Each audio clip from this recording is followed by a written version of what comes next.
Patrick Robinson sends in $4.99, says, help me understand what is so great about Tron that they keep trying to revive it. Maybe I'm missing something. We were kind of discussing this. I don't know if it was on here, but I think it was on another stream. I think it was it Mr. H's or one of the ones we were on this weekend, Andre, but you and I were kind of in the same camp with this. Like, we both love the first film, but we understand that it's not a blockbuster franchise. It's not gonna ever be. It's so, as far as I'm kind of with you, Patrick, I don't understand why they're gonna keep trying. They're gonna keep trying because it's Disney. And now they got Jared Leto involved. But yeah, anything to say on that, Andre? Well, this was cheaper too. We were talking about that aspect. Yeah. No, because the original Tron, that was kind of like meant to be Disney's space Star Wars in a sense. At the time when it came out, like a big space, but yeah, for fantasy. And remember when the Dune Legacy came out, then the Marvel Legacy universe wasn't this big thing. So Disney were still in that middle phase where they were like really trying to go for hits, investing a ton of money in movies like The Lone Ranger and John Carter. Like Tron Legacy came out in that period when they were experimenting, trying to create a new big franchise because it was something that they had. So it isn't so much that there is so much great about it as it is, this is something that we have. And in periods when they feel that they need new franchises or they need some other IP because the ones that they have aren't really working, that's when they're going to brush the dust off of Tron again. And that's what we're seeing right now. Star Wars ain't working. Marvel ain't working. Pirates of the Caribbean is on hold for the indefinite future, probably forever. Let's try this Tron thing one more time. I think that's what's going on. That's why they're doing it. If Marvel still had been fighting on all cylinders, if Star Wars had been a thriving franchise, you would not be getting Tron right now. Not only do I think you're right, I think it's ironic because I only think the only reason we got Tron Legacy in the first place was because Pirates hit. And that's when Disney was reminded, oh yeah, there are boys that buy toys. Even more than girls do in some cases. Right? So that's what they were trying to do, is catch that wave with something else besides Pirates. And I think you're right. The only reason this is happening again is because Pirates is languishing and trying to develop its whatever it's going to do next, whether it's with Johnny Depp or not. And the other part of this we touched upon, but we didn't touch on here, was that basically this is a very slimmed down budget. For those who don't know, this story is going to be mostly in the real world.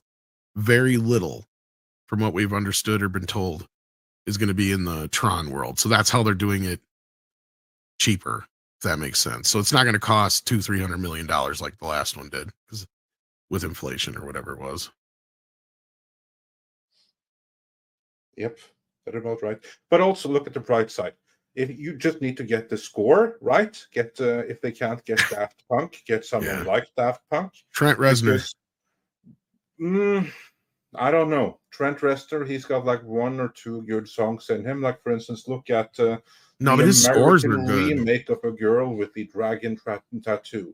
It has a great opening theme. The intro sequence was fantastic. And the score for the rest of the movie was totally forgettable. Fuck it, get Harold Faltermeyer then. There's plenty you can do it. Harold Faltermeyer. Just have to hope that the director will find someone. What would again? This is the Norwegian in me talking right here. But what kind of would be cool would be if this Norwegian director teamed up with Røyksopp to do the music. You have never heard about Røyksopp? No. Røyksopp is Daft Punk but Norwegian, if that makes sense. So it's not exactly like Daft Punk. I would say it's better.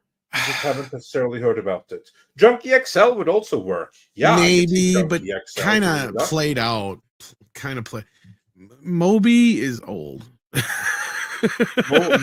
Moby is too old. That's too late. Well, but then again, you know what? Moby probably wouldn't be the worst choice because he probably is a fan of the original.